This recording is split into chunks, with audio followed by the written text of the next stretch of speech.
Back at the Native Heritage Center outside of Anchorage, looking forward to seeing how their gardens have developed. This represents all of the native peoples in the state. Some hydrangeas in pots, some Johnny jump-ups down here. It looks like calendulas, beautiful begonias. Very interesting. And for spill, what a great example. Actually, this is perfect for autumn. You have this beautiful spike. It's almost orange, and a beautiful orange geranium. This is the thrill, the fill, and then the gorgeous. I'm here at the end of the season for a lot of tourists, able to catch the beautiful fall colors across the lake. The demonstration gardens have gone to see the browns and the yellows and even some greens. With some frost, things are starting to wind down.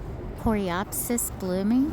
Here we are way up in Alaskan, and there's one of the many varieties of Coreopsis that are found all over North America. Going to the healing garden that was created last year and see what's been developed. There's a totem pole there, and they have bleachers. It's a place for the community to gather and discuss issues and problems. It's called the Talking Circle, in an effort for people to find their commonalities and have reconciliations. So this is the garden beds that have been developed, and we're at the end of the season. There have been some plantings during the summer and a little bit of harvest, but I was told that they're looking for somebody who will be the manager of this garden, a type of sorrel. Interesting plant here is called mugwort, growing here in the middle of one of the beds. And then you've got yarrow growing up and getting ready to bloom.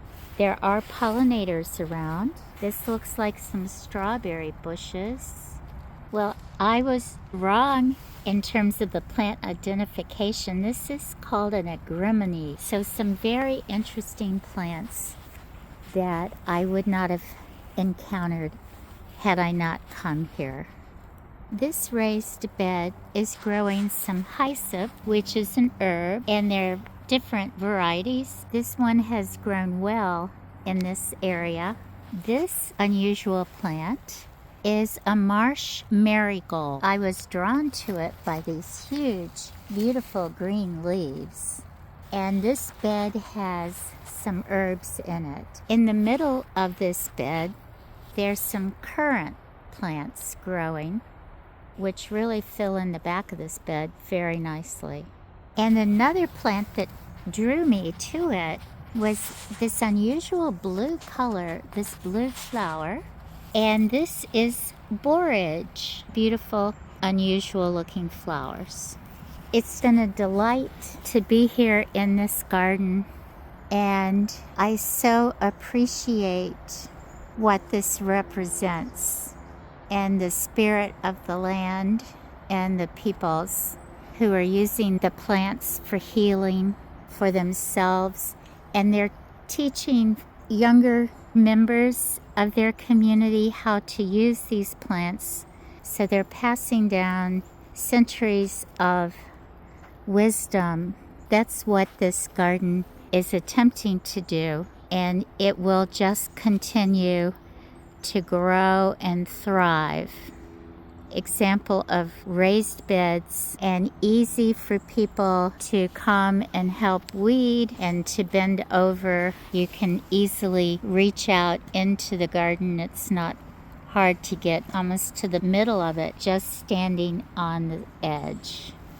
There's a stillness and just a soothing feeling of being in this space. It's time to return We have a ship to catch and another place to go, but I wanted to share the beauty of this area and the uniqueness. If you get a chance when you're in Anchorage to take a trip to the Native Cultural Center, it would be a stop that I wouldn't want to miss. Thanks for watching. I'll see you again soon, and more plants to be discovered and appreciated on this magical Alaska cruise. If you've not subscribed, subscribe for more gardening tours, gardening tips, and information. See you next time.